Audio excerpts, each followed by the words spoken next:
was interested in archaeology, and then when I started teaching history, we do stuff that deals with archaeology. We started demanding that we get on sites that was considered to be in our Mohawk territory to make sure that we have Mohawks as our eyes and ears on certain jobs, construction sites, future development, and that's how I began in the area of archaeology. So I started university in 2009 and I studied history, but the two are closely linked.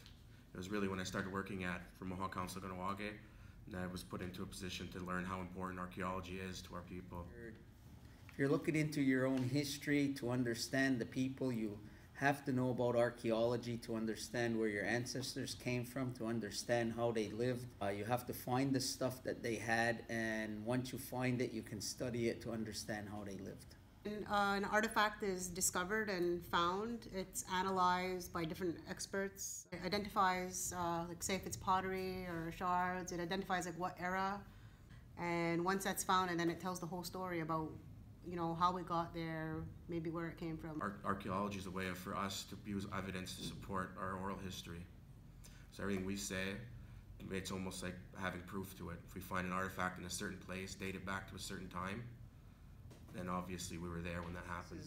If you do enough classes, you spark interest in students, and once you get that going, you can do things like museum trips.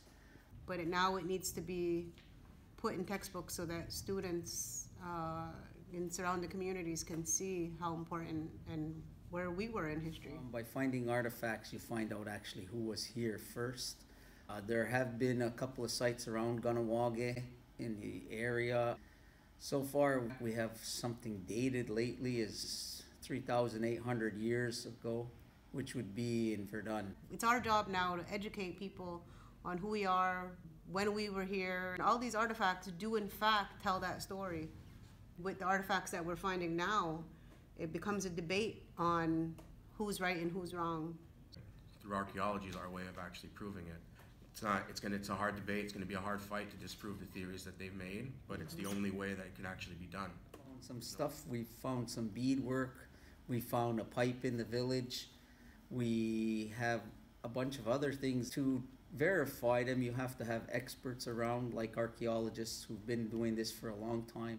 Now, the bones that were found were from a previous dig from maybe 15 or so years ago, which is what we use as an argument to get on that job, which is where we started really becoming more active in archaeology. Our pottery is very different than, say, Huron pottery. And a lot of it's based on how it's made, the actual physical structure of it, and then the designs that are on it. We know what our villages look like, so when we find base structures of villages that look like that, obviously it becomes a Mohawk village. Most archaeologists today like to look further back than 300, 400 years. They like something like 5,000 years ago. That's what they like. There's about 5 or 6 kids from Kahnawake who are in college now that have already dug.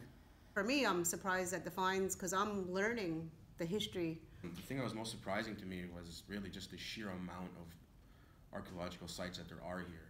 Because each place there was a village, there was a fishing spot. So for us here, the history books really only stretch as far back as the first Europeans that came.